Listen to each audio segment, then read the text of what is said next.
Baik, kita lanjutkan. Jadi ini tidak ada masalah karena ini adalah materi SMA ya, dasar. Sekarang part yang kedua, sistem persamaan linear, masih sistem persamaan linear bagian kedua. Kemungkinan, nah ini kemungkinan penyelesaian sistem persamaan linear. Tadi di dalam persamaan linear, Anda sudah belajar di awal bahwa ada salah satu variabel yang diumpamakan dengan parameter, sehingga menghasilkan banyak sekali penyelesaian untuk y, x, dan y. Yang pertama tadi ya, yang misalnya x sama dengan t, kemudian yang y berapa t, dan seterusnya. Nah, itu akan menghasilkan banyak penyelesaian. Nah, jadi ada beberapa kemungkinan penyelesaian sistem persamaan linear. Bisa saja dia tidak mempunyai penyelesaian, atau katakanlah tidak konsisten, jadi tidak mempunyai penyelesaian, atau dia banyak mempunyai penyelesaian, atau hanya satu penyelesaian. Nah, kalau di SMP, SMA pasti ada penyelesaiannya. Tapi sekarang Anda di sini di perguruan tinggi, Anda di kuliah, mempelajari SPL itu ada 3 kemungkinan. 3 kemungkinan itu, SPL itu satu. Dia hanya punya satu penyelesaian. Kedua, memiliki banyak penyelesaian. Ketiga, tidak memiliki penyelesaian. Nah, jadi kalau di SMP SMA tidak mungkin diberikan soal yang tidak ada penyelesaiannya, selalu ada penyelesaiannya. Tapi kalau di sini Anda jangan mengatakan, Bu, soalnya salah karena tidak ada penyelesaiannya. Anda yang salah, justru memang itulah jawabannya. Sistem persamaan linear ini tidak memiliki penyelesaian. Gitu. Nah, bagaimana melihat kemungkinan penyelesaian sistem persamaan linear ini? Jadi kalau kita lihat, langsung saja ke sini. Anda lihat yang ini.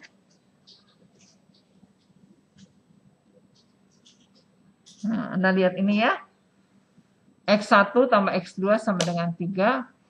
Min 5X1 plus 2X2 sama dengan 27. Dia mempunyai penyelesaian setelah dicari ya dengan substitusi atau eliminasi, katanya X1 itu sama dengan min 3, X2 sama dengan 6. Coba cek dulu. Min 3 plus 6, oh betul 3. Cek dulu ke kedua persamaan ini. Ke persamaan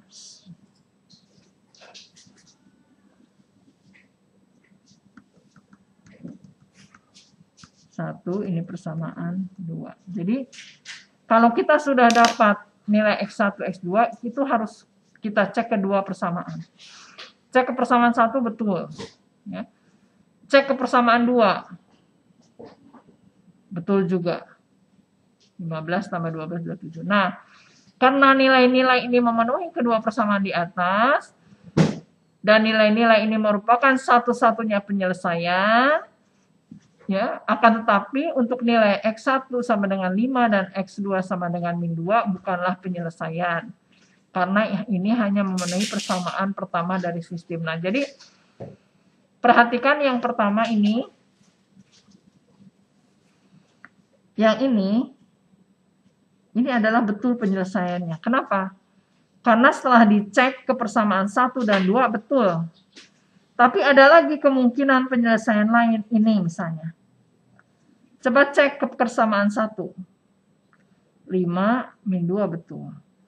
Cek lagi ke persamaan 2. Min 25, min 4, min 29 kan tidak sama. Nah, jadi ini bukanlah yang kedua ini bukanlah penyelesaian. Karena nilai-nilai ini hanya memenuhi persamaan pertama dari sistem tersebut. Nah, selanjutnya, tidak semua sistem persamaan linear juga mempunyai penyelesaian. Misalnya, ini. Coba ini Anda cari nih, sekilas saja. Berapa nilai X1 dan berapa nilai X2? Oke. Kalau mau pakai eliminasi, mau pakai substitusi kalau di SMP. Kalau kita kali 3. Habis semua, tidak ada ya. Tidak ada sebarang bilangan real di sini. Karena tidak ada sebarang bilangan real yang memenuhi sistem tersebut. Maka sistem ini tidak dikatakan tidak mempunyai penyelesaian. Sebuah sistem persamaan linear yang tidak mempunyai penyelesaian disebut tak konsisten, inkonsisten. Jadi tidak konsisten. Jadi kalau tidak konsisten itu berarti persamaan linear itu tidak memiliki penyelesaian. Nah, jadi tadi yang kemungkinannya ada 3 yang sudah saya sebutkan. Suatu sistem persamaan linier memiliki 3 kemungkinan penyelesaian. 1, memiliki hanya 1 penyelesaian. Punya, tapi hanya 1. Kedua, punya juga, tapi tak hingga banyaknya penyelesaian. Ini biasanya yang diumpamakan dengan suatu parameter. Mau T, S, P, misalnya X1-nya T, X2-nya P, dan seterusnya. Dan tidak mempunyai penyelesaian. Ya. Nah, jika untuk kasus A dan B, sistem persamaan linearnya disebut konsisten. Jadi karena dia mempunyai penyelesaiannya, karena dia mempunyai penyelesaian baik satu maupun banyak, ini namanya konsisten. Mau banyak atau satu, konsisten. Sedangkan yang tidak mempunyai penyelesaian ini disebut tidak konsisten.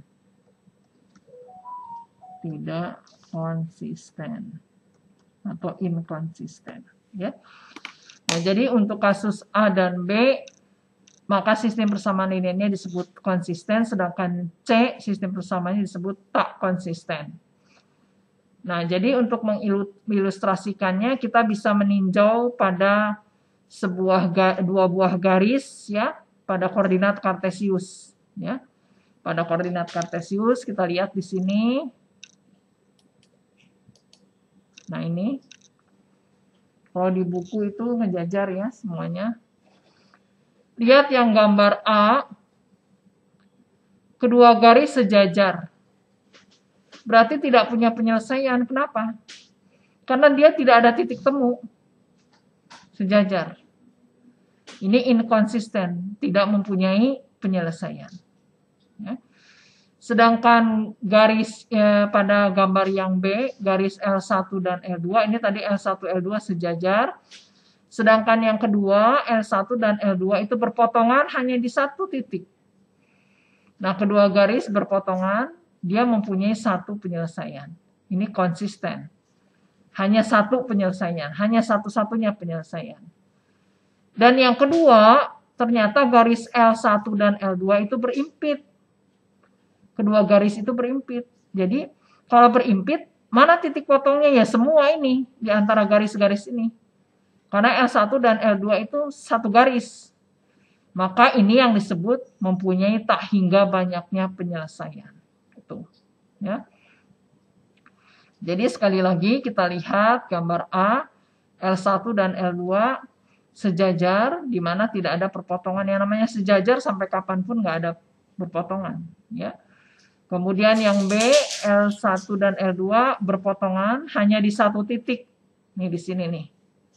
Ya, entah ini berapa koordinatnya, pokoknya titiknya ini. Jadi dia itu adalah satu penyelesaian.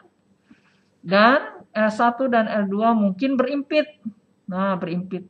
Jadi titik potongnya di sepanjang garis ini. Tak hingga banyaknya perpotongan akibat tidak ada penyelesaian terhadap sistem. Akibatnya ada banyak ya, ada banyak. Yang tidak ada itu yang garis sejajar. Jadi akibatnya ada banyak penyelesaian terhadap sistem tersebut. Nah itu. Ya, jadi Anda nanti kalau mungkin saja nanti di UTS menemukan sebuah SPL, kok ini tidak ada jawabannya ya? Jangan-jangan ibu teh ngasih soalnya salah. Oh, Anda yang salah. Ya. Itu jawabannya bahwa SPL tersebut tidak mempunyai penyelesaian atau tidak konsisten, ya. Jadi untuk anak SMP SMA jelas tidak akan diberikan soal semacam itu, soal yang tidak ada jawabannya, selalu ada jawaban. Kalau tidak ada jawabannya dianggapnya soal itu salah, ya. Tapi di sini tidak. Jadi sekali lagi ingat ini ya, 3 kemungkinan penyelesaian dari sebuah SPL. Nah, jadi kalau digambarkan semacam ini ada SPL ya dalam kotak ini. Kemungkinannya konsisten dan tidak konsisten. Ingat, konsisten dia punya penyelesaian, tidak konsisten tidak punya penyelesaian. Yang konsisten ada 2 kemungkinan, tunggal atau banyak. Tunggal itu hanya 1. Ya, ibarat beginilah, ini ada seseorang punya uang dan tidak punya uang. Punya uang bisa saja di dompetnya satu tunggal 100 ribuan, yang satu lagi banyak 100 ribuannya. Nah, Yang satu lagi sangat tidak mempunyai, jadi sama sekali tidak ada penyelesaian. Jadi kalau yang namanya punya penyelesaian ada dua kemungkinan, bisa satu atau tunggal atau banyak. Kalau tidak punya ya sudah tidak punya, tidak ada lagi kemungkinan, ya, tidak ada kemungkinan yang lain. Ya. Nah, jadi sembarang sistem persamaan linier ya dalam M persamaan N pengubah dapat ditulis. Nah ini Anda harus paham ya bentuk umumnya seperti ini. Ini bentuk umum SPL ya.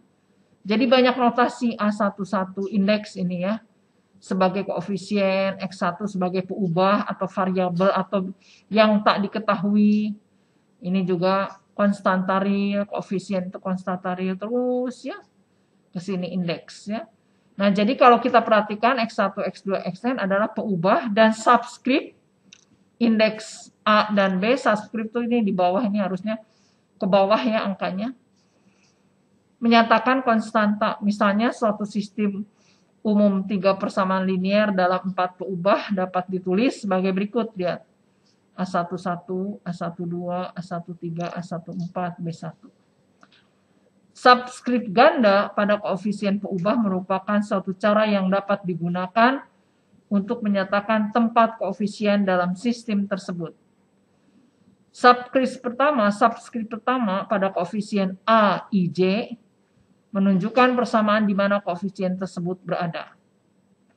Dan subskrip kedua menunjukkan peubah mana yang dikalikan. Jadi, jika ada A12 berada dalam persamaan pertama, ibarat matriks ini pada baris pertama dan kolom kedua. Nah, kalau dalam SPL, A12 berada pada persamaan pertama, ya, dan mengalihkan atau menggandakan persamaan peubah X-nya 2. Jadi A12 dia berada dalam persamaan pertama dan dikalikan dengan X atau menggandakan dengan peubah X2 dikalikan X2. Ini juga sama ya. 2, 3 di sini 2, ininya 3. Jadi ibarat matriks aja lah SPL itu. Sekarang lihat A23 berarti kan dia berada, kita bicaranya bukan baris ya, karena ini bukan matriks, karena ini persamaan linier, jadi kita bicaranya persamaan. A23 berarti dia berada di persamaan kedua dan mengalihkan, ini ada 3 mengalihkan dengan peubah X pangkat 3 itu ya. Ini bentuk umumnya ya. Sekarang ada lagi matriks-matriks yang diperbanyak atau diperbesar. Anda bisa lihat di sini halaman 85 ya. The augmented matrix. Jadi ada apa sih yang dimaksud dengan matriks yang diperbanyak, matriks yang diperbesar, nanti kita lihat. Jadi jika kita lepaskan semua urutan tempat, tanda plus, tanda X, dan tanda sama dengan dari sebuah M persamaan linier dan N peubah, maka penulisannya dapat disingkat dengan hanya menuliskan susunan angka dalam bentuk segi 4. Jadi dari sebuah SPL bisa kita rubah menjadi sebuah matriks yang disebut dengan matriks yang diperbanyak atau yang diperbesar istilahnya, atau dalam bahasa Inggrisnya the augmented matrix. Caranya gimana? Tanggalkan, lepaskan semua atribut-atribut, tanda positif, kecuali negatif ya, kalau negatif tetap ditulis. Tanda variabel X-nya, X1, X2, dan tanda sama dengan. Tinggallah ini. Nah itu. Inilah matriks yang diperbanyak atau diperbesar atau the augmented matrix ya. Jadi caranya menanggalkan, melepaskan semua atribut, tanda positif, variabel X, dan tanda sama dengan dari sebuah M sistem persamaan linier dalam N peubah, dalam N variabel ya. Nah bentuk ini disebut matriks yang diperbanyak atau diperbesar atau the augmented matrix untuk sistem tersebut. Nah jadi dalam menyusun sebuah matriks yang diperbanyak atau the augmented matrix, peubah-peubah harus ditulis dalam urutan yang sama dalam setiap persamaan, dan konstanta harus berada di sebelah kanan. Ini konstanta. berada pada sebelah kanan paling terakhir nih. Ini setelah sama dengan. Kita lihat sekarang. Nah ini. Ini sangat mudah sekali. Karena nanti di dalam menyelesaikan sebuah persamaan linier, ya, kita akan menggunakan operasi baris elementer yang tentunya bentuk SPL ini harus dirubah dulu ke dalam bentuk matriks. Ya. Ini kan sebuah SPL nih. Ini masih ada atribut. Masih ada atribut variabel, masih ada atribut tanda positif, ya. Negatif, tapi negatif tetap ditulis kalau negatif. Ya, kalau ini kan, kalau tidak ada tanda kan berarti positif. Ya. Masih ada atribut sama dengan, kita lepaskan semua. Jadi ini 1, ya ini 1, 2, 9, 2, 4, min 3, 1, 3, 6, min 5, 0. Mudah kan? Mudah. Ya, jadi ini matriks yang diperbanyak. Ini dasar sebelum Anda melakukan reduksi baris, nanti ada yang istilahnya reduksi baris dengan operasi baris elementer, di mana si SPL ini harus dirubah dulu ke dalam bentuk the augmented matrix atau matriks yang diperbanyak atau matriks yang diperbesar. Ya. Kita teruskan. Nah, nanti ini Anda kerjakannya gampang sekali. Ini, lihat ini kalau tidak ada dari X1 langsung ke X3 maka di sini 0. Ya. Nanti ini, ya ini kan bisa. Coba kita talan biar nanti Anda tinggal menulis matriks yang diperbanyak atau the augmented matriksnya adalah min 5, 3, 4, min 3, 2, 7, 0, min 2, 5, 8, 2, 4, 4, 0, 5, 1, min 3, 0, 7, 0. 0, 1, 1, 0, 1. Ya, gampang sekali. Ini masih mudah. Ya, tidak ada yang sulit.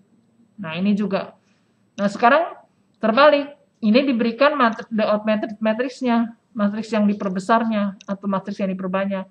Anda harus menyusun SPL-nya. Nah, jadi biasanya ini yang paling kanan ini adalah variabel konstanta setelah sama dengan. Ya, itu. Kan jadi 2x1 sama dengan 5, 4x1 min 4x2 sama dengan 0. Ya, mudah sekali itu. Ya, nanti Anda kerjakan di rumah. Ya.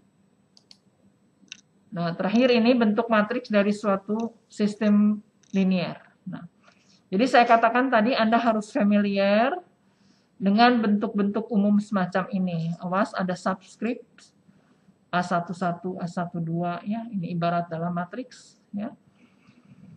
Nah, karena dua matriks sama, jika dan hanya jika anggota-anggota yang berpadanannya sama, maka kita dapat menggantikan persamaan-persamaan M dalam sistem ini dengan persamaan matriks tunggal. Nah, jadi ini kan deretan, ya, deretan persamaan linier. Ini persamaan linier pertama, persamaan linier kedua, terus sampai M persamaan dalam N peubah atau N variabel. Nah, jadi bentuk ini bisa kita sederhanakan dalam bentuk semacam ini. Ya kan? Nah, ini.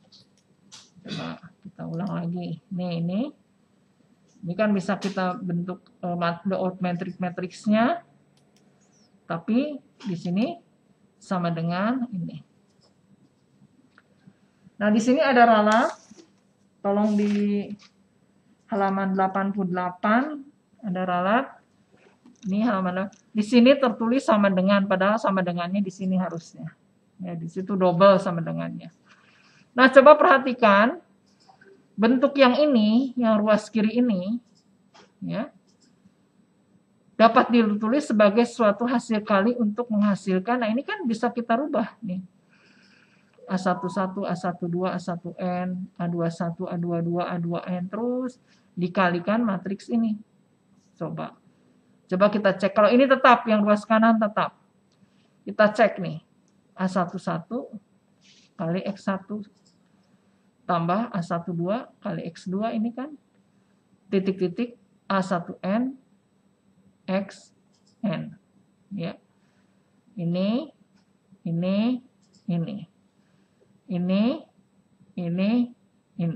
Ya. Ya, perkalian. Jadi bentuk ini dirubah menjadi bentuk perkalian dua matriks. Maka tanda sama dengan di sini, lihat halaman 88 atas. Jadi ini diralat.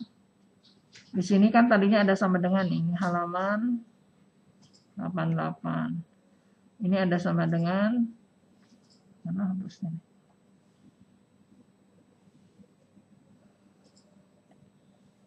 Nah, ini tidak ada ya, tidak ada sama dengannya. Ada sama dengan di sini.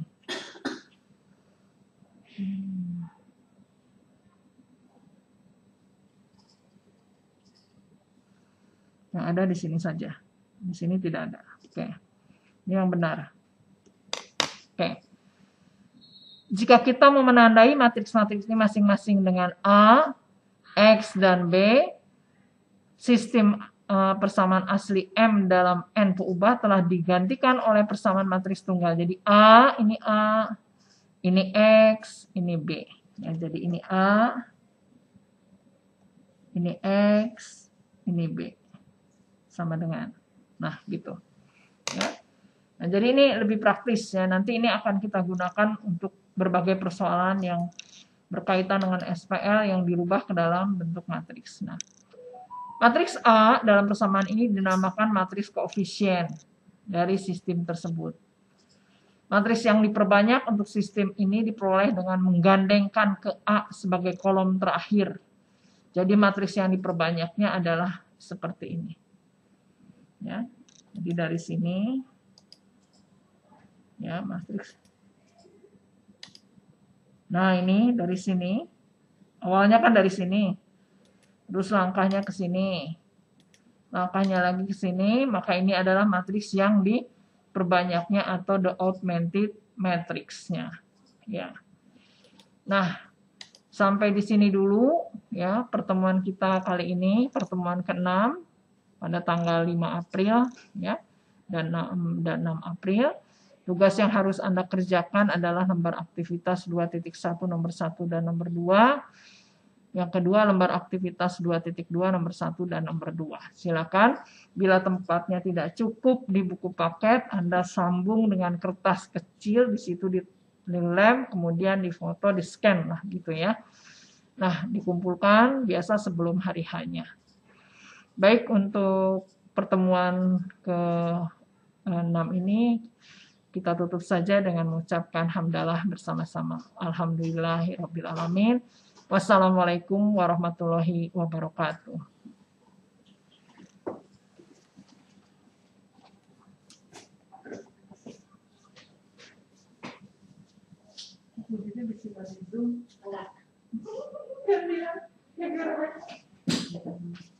Ya jangan ciumnya. Atas saya masak.